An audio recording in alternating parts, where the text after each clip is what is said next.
여름 휴가철을 맞아 서울에 거주하는 대학생 넷, 민수, 지훈, 유진, 그리고 나영은 산속에 한적한 펜션에서 며칠간의 여유를 보내기로 했다. 인터넷을 통해 저렴하고 아름다운 펜션을 발견한 그들은 그곳을 예약했다. 펜션은 강원도 깊은 산중에 위치해 있었고 리뷰도 매우 긍정적이었다. 많은 사람들이 그곳에서 고요한 자연 속에서 휴식을 취하고 돌아갔다고 극찬하고 있었다. 출발 당일 그들은 자동차에 필요한 모든 짐을 싣고 길을 떠났다. 산길을 따라가다 보니 도로는 점점 좁아지고 외진 풍경이 그들 앞에 펼쳐졌다. 드디어 목적지에 도착했을 때 넷은 펜션의 아름다움에 탄성을 내질렀다. 고즈넉한 숲속에 자리 잡은 나무 오두막 스타일의 펜션은 실제로 사진보다 훨씬 매력적이었다. 첫날 저녁 그들은 바비큐 파티를 준비했다. 즐거운 시간을 보내면서 그들은 단체 게임도 하고 캠프파이어를 둘러싸고 이야기를 나눴다. 그때 마을의 한 노인이 우연히 그들을 지나가다가 말을 걸어왔다. 노인은 그들에게 이곳 펜션은 오랫동안 비어 있었고 최근에서야 다시 운영되기 시작했다고 이야기했다. 그리고 오랫동안 그곳에서 이상한 일들이 발생한다는 소문이 돌았다며 조심하라는 충고를 잊지 않았다. 밤이 깊어가면서 그들은 조금씩 피곤함을 느끼고 각자의 방으로 돌아가 잠자리에 들었다. 그리고 그때부터 이상한 일들이 시작되었다. 민수는 한밤중에 갑작스럽게 깨어났는데 꿈결에 누군가 자신의 방으로 슬렁거리는 소리를 들었다.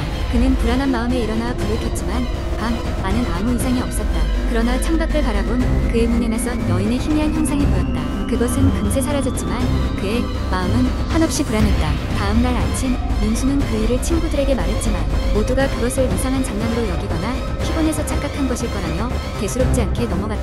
그러나 그날 저녁 나영이 욕실에서 샤워를 하다 갑자기 찬물에 얼어붙은 듯 비명을 지르며 뛰쳐나왔다. 아무도 파이프를 건드린 사람이 없었지만 모든 수도꼭지에서 얼음같이 찬물이 쏟아지고 있었다. 불길한 기운이 점점 더 강렬해지면서 그들의 불안감은 커져만 갔다. 지훈 역시 밤늦게 이상한 속삭임들을 듣기 시작했으며 창문을 두드리는 소리에 잠에 섰겠지만 아무도 없었다. 마치 그들이 환영받고 있지 않다는 느낌이 들었다. 셋째 날 그들은 더 이상 이곳에 머물 수 없다고 결심하고 짐을 싸기 시작했다. 그러나 이상한 일들은 그들을 쉽게 보내주지 않았다. 차에 올라타니 갑자기 차가 고장이 나서 움직이지 않았다. 다급한 마음에 근처 마을로 향해 도움을 구했지만 대부분의 마을 사람들은 그들을 외면했다. 잔뜩 겁에 질린 그들이 도와줄 수 있는 유일한 사람은 다시 그 노인이었다. 노인은 걱정스러운 눈빛으로 그들을 쳐다보며 이 펜션에 얽힌 오래된 이야기를 들려주었다. 한때 이 펜션은 유명한 작가가 거주하던 곳이었지만 어느 날 그 작가는 사라졌고 그 이후로 많은 사람들이 이곳에서 이상한 소리를 듣거나 보이지 않는 존재를 느꼈다고 했다. 하지만 펜션은 저주받은 땅으로 여겨져 아무도 오래 머물지 못했다는 것이다. 결국 노인의 도움으로 차가 고쳐지고 그들은 급히 펜션을 떠날 수 있었다. 서울로 돌아오는 길 모두가 무거운 침묵 속에 빠져 있었다. 비록 육체적인 상처는 없었지만 그들의 마음속 깊은 곳에는 두려움이 자리 잡고 있었다. 그리고 그 며칠간의 경험은 시간이 지나도 그들을 괴롭히며 꿈속에서 그날의 기억들을 반복하게 만들었다. 후에 다른 사람들도 이 펜션을 방문했으나 얼마 지나지 않아 운영이 중단되었고 결국 그 건물은 숲속에서 서서히 잊혀가는 신화로 남게 되었다. 그러나 그곳을 떠난 사람들의 이야기는 온라인에 남아 사람들의 두려움과 호기심을 불러일으켰고 잊혀질 듯 잊혀지지 않는 한국 인터넷의 공포 이야기가 되었다. 두 번째 이야기. 한 여름밤 나는 친구들과 함께 산속 캠핑장을 찾았다. 이 캠핑장은 도시에서 멀리 떨어져 있어 별이 쏟아지는 밤하늘을 볼 수 있는 곳으로 유명했다. 우리는 텐트를 치고 바비큐를 즐기며 밤이 깊어갔다. 숲속에서 들리는 벌레 소리와 가끔씩 들리는 바람 소리는 캠핑의 운치를 더해주었다. 모닥불 주위에 앉아 이런저런 이야기를 나누던 중 자연스럽게 공포 이야기가 시작되었다. 대개 그런 이야기는 과장된 부분이 많아 그냥 재미로 듣곤 했지만 그날의 이야기는 좀 달랐다.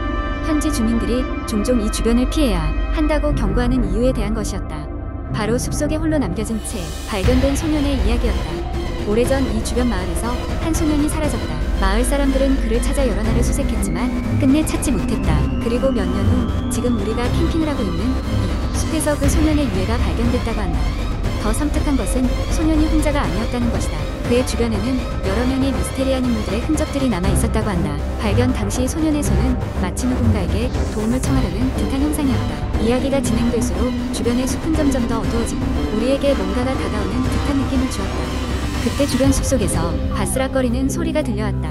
나는 친구들과 함께 소리가 난 방향으로 플래시를 비추었지만 아무것도 보이지 않았다. 소리가 점점 가까워지는 것 같아 우리는 긴장감에 사로잡혔다.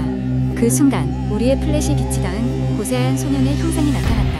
흔들리는 나무그늘 아래서 있는 모습을 본 순간 등골이 오싹해졌다. 나는 두려움에 말을 잇지 못했고 다른 친구들도 모두 얼어붙어 있었다. 소년의 형상은 잠시 후 사라졌지만 우리는 그 자리에서 움직일 수가 없었다. 우리는 그 밤을 새우며 경계하며 이번 일이 어떻게 끝날지 상상하며 두려움 속에 닥쳐온 아침을 맞이했다.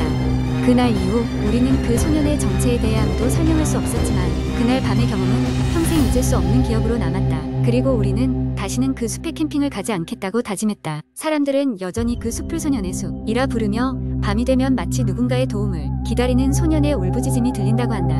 세 번째 이야기. 어느 조용한 시골 마을에는 오래된 폐가가 하나 있었다. 이 집은 이미 몇십 년째 비어 있었고 마을 사람들 사이에서는 불길한 소문만이 돌 뿐이었다. 그 집에는 아무도 들어가고 싶어 하지 않았는데 그 이유는 예전 그 집에 살던 가족이 모두 불행한 사고로 목숨을 잃었기 때문이라고 했다. 일부 사람들은 그 집이 저주받았다고 믿었고 다른 이들은 그곳이 귀신 들린 집이라고 생각했다. 어느 날 도시에서 온 한 젊은 남자가 그 마을을 방문했다. 그의 이름은 준호였고 그는 오래된 건축물 사진을 찍는 사진작가였다. 마을에 도착하자마자 그는 주민들로부터 오래된 폐가에 대한 이야기를 들었다. 궁금증이 발동한 그는 그 집을 직접 보고 싶어 했다. 주민들은 그에게 가지 말라고 경고했지만 준호는 경고를 무시하고 폐가를 향했다. 집에 도착하자 준호는 금방 처음 본 순간에는 아무것도 이상하지 않았다. 다만 그곳은 분명히 오래되고 부서진 상태였다. 문은 녹슬어 삐걱거렸고 창문은 부서져 있었다.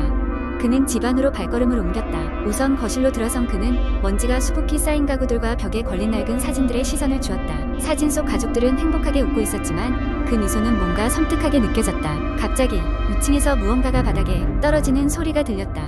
준호는 심장이 빠르게 뛰는 것을 느꼈지만 호기심에 이끌려 2층으로 올라갔다. 복도를 따라 걷다 보니 방 안 칸의 문이 살짝 열려 있었다.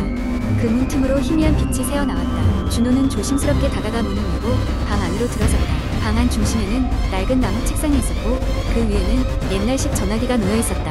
이상하게도 전화기에 수화기가 들린 상태였다. 아무도 없는 집에서 전화기가 저절로 들릴 리가 없다는 생각에 준호는 등골이 서늘해졌다. 그 순간 전화기에서 뚝뚝 하는 짧은 신호음이 들려왔다. 당황한 준호는 수화기를 집어들었다. 누구십니까?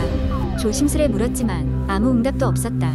대신 소름 끼치는 속삭임이 들려오기 시작했다. 그 속삭임은 정확히 무슨 말을 하는지 분간하기 어려웠지만 예상치 못한 충격을 받은 준호는 수화기를 재빠르게 내려놓았다. 그리고는 방을 나가려는데 방에 문이 쾅하고 저절로 닫혔다. 준호는 문을 열려고 안간힘을 썼지만 문은 마치 보이지 않는 무언가에 의해 붙잡힌 듯 꼼짝도 하지 않았다.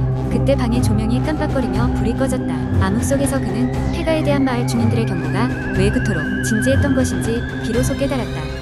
더 무섭게도 방금 놓았던 전화기에 수화기에서 다시 낯선 속삭임이 시작되었다. 이대로 있으면 안 되겠다는 생각이 든 준호는 창문 쪽으로 달려갔고 낡은 창틀을 힘껏 밀어 열었다. 창을 통해 겨우 밖으로 빠져나온 준호는 정신없이 그 집을 벗어났다.